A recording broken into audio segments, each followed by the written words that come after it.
Patricia Heaton became one of America's most recognizable moms after starring as Deborah Barone in the hit CBS sitcom Everybody Loves Raymond. Heaton's celebrated career continues with her return to CBS in Carol's second act. The sitcom follows divorced 50-year-old Carol Kenny, played by Heaton, who upon retiring as a teacher decides to pursue her dream of becoming a doctor. Heaton knows something about what it's like to stage a second act. Just like Carol, when Heaton's children left the nest, she found herself with an empty house and some space in her calendar. Shortly after, she took a leap in her career, and for the first time, Heaton is now both the star of her own show and the executive producer. Beyond that, what she really considers her second act is her humanitarian work as an ambassador for World Vision, fulfilling a desire to be hands-on with charity work that she placed on hold decades ago. In your second act, Heaton shares wisdom from her personal journey as well as insights from the second act stories of people across the country. You'll read inspiring accounts that highlight the strength of the human spirit to overcome obstacles and achieve great dreams.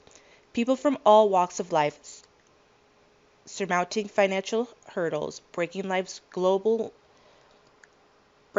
limits, defying disabilities, giving back globally, serving the underserved, and finally fulfilling the deepest desires of their hearts. From changing careers to changing the world, the results are heartwarming, inspiring, and surprisingly relatable, filled with anecdotes and practical steps to help you discover your own path. Your second act shows us that midlife doesn't have to be about crisis when you focus on opportunity. If you are in transition, if you feel dissatisfied, or you have a stirring inside that there is more, this book is for you.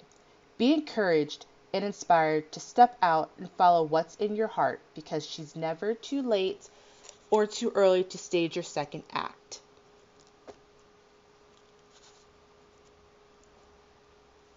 Chapter 1. In the beginning, my first act. Life is either a daring adventure or nothing at all. Helen Keller. Bread, booze, and burrata. If anyone would have told me a few years ago that I would be giving up my three most favorite things on the planet, hubs and boys excluded of course, I would have taken you straight to the nearest psych ward, because that's just pure craziness. But getting old makes you do crazy things. Or is it that you've finally become sane and realize what matters most? In any case, here I am today, over 2 years without my gorgeous, old-fashioned, my caprese salad, or my brioche loaf. Why, you might ask? Well, like with so many other things, I blame it on my kids.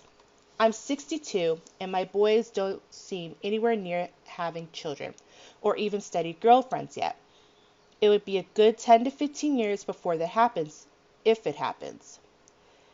That would put me firmly in my 70s by the time I get to be somebody's nana.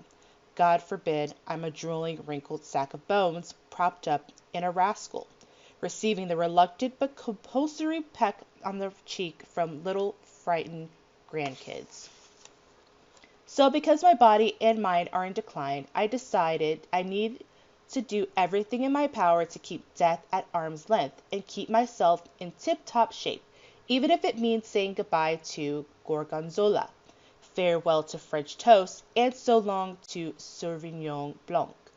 Now, no one is guaranteed a single day of life, but assuming I have at least a few years left, God willing, I want to make the most of them.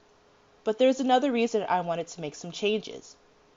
The glorious years of raising my family are behind me, and during the time I was deep into them, I didn't have much time for anything else other than acting.